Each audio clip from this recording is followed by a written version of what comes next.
In Scott's opinion, Halloween night couldn't come fast enough.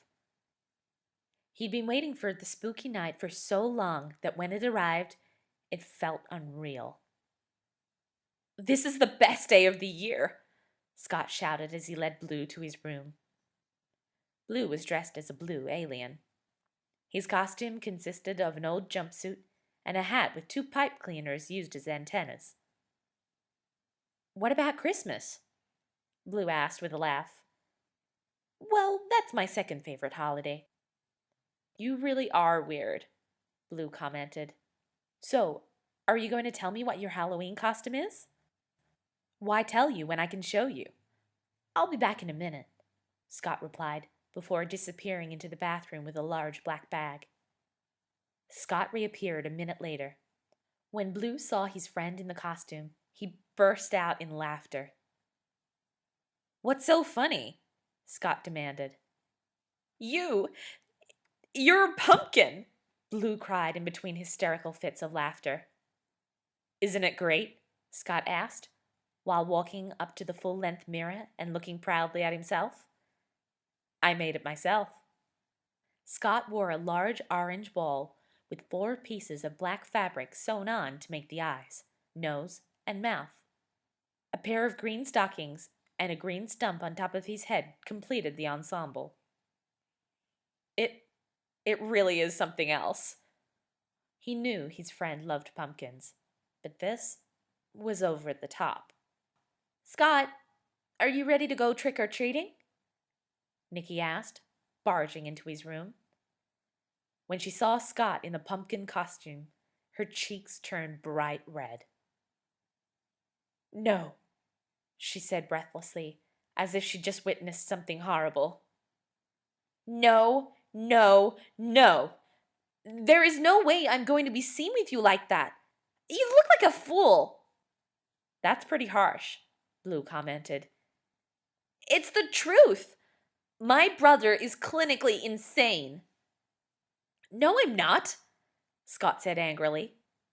"You're not allowed to go trick-or-treating without me, and I'm not changing. So, are you going with us or not?" "Please change your costume," Nikki begged. "No!" "Fine," Nikki said in a huff. "I'll go with you. Thank goodness it's dark outside." "Don't worry about people looking at me," Scott snapped. "They'll be blinded by all the glitter on your fairy costume." "I like my costume," Nikki said defensively. "Let's go trick-or-treating," Blue said, before the situation got out of control. Blue hurried down the stairs with Scott and Nikki at his heels. He stopped suddenly when he heard a little boy crying. "What's that noise?" Nikki asked, while looking over her brother's shoulder. "Someone's crying," Blue answered. "Come on, let's see what's going on." Blue, Scott, and Nikki ran into the hallway to see Mrs. West arguing with somebody at the door. Scott crept closer until he saw that his neighbor, Mr. Worthington, and his crying son, Billy, were the ones that his mother was arguing with. "That thing bit my son," Mr. Worthington bellowed. "Don't you dare tell me that I'm lying. Look at his hand. Do those bite marks look fake to you?" "I didn't say you were lying," Mrs. West replied as she looked at Billy's hand to see that it had indeed been bitten. "I said that it must have been the rat that bit him. You better take him to the doctor." "That's as good as saying I'm lying," Mr. Worthington shouted. "Those marks on my son's hand aren't from a rat. The pumpkin bit him and refused to let go until I threw it on the ground." Mrs. West looked at the porch to see the pumpkin sitting where it always had. There was no sign of rough play. "The pumpkin looks fine to me," Mrs. West said slowly. "Is this some sort of joke?" "Joke!" Mr. Worthington repeated angrily. "My son is crying, and you think it's all a joke?" Mrs. West pointed to the pumpkin. "Didn't you say you threw it on the ground?" Mr. Worthington looked at the porch and gasped. "It was on the ground a minute ago." His expression turned from confusion to anger. I think the joke is being played on us. There's no joke, unless it's directed at me, Mrs. West commented suspiciously. I'm not playing a joke. You are. Mrs. West sighed. This isn't like you, Mr. Worthington. The pumpkin is normal, but this trick you're playing on me isn't. Mr. Worthington began yelling at Mrs. West so loud that his words were undecipherable. Nicky and Blue looked at Scott with wide eyes. Scott couldn't stand there any longer. He revealed himself, preparing to defend his mother. Is this the trickster? Mr. Worthington asked in disgust as he saw Scott standing behind Mrs. West.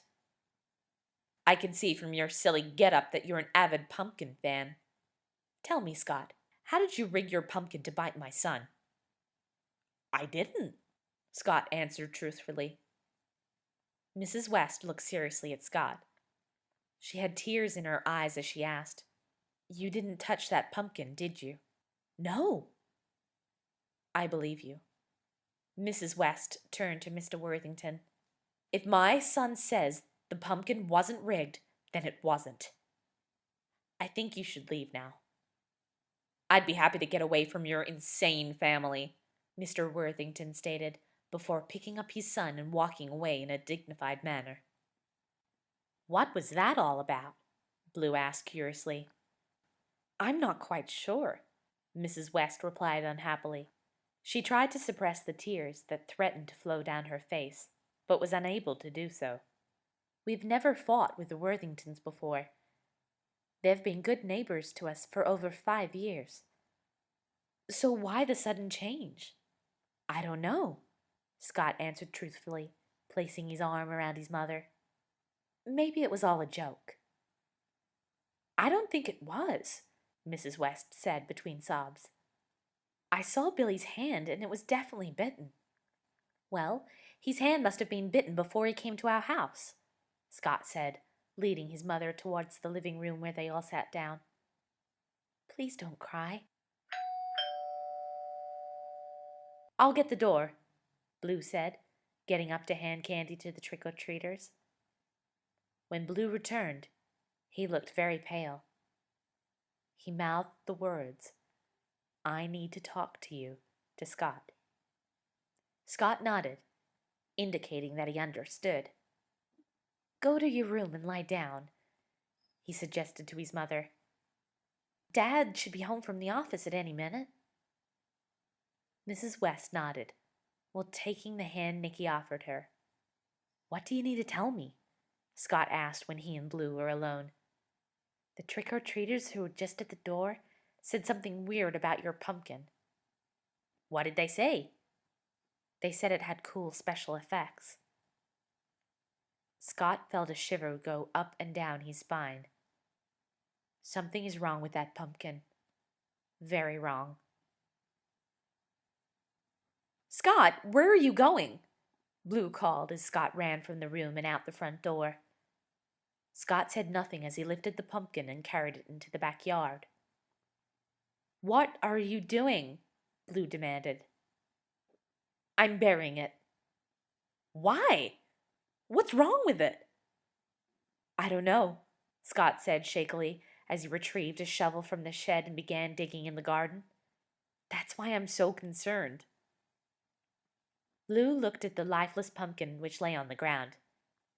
It looks fine to me, he said slowly. Is there a joke being played on me or something?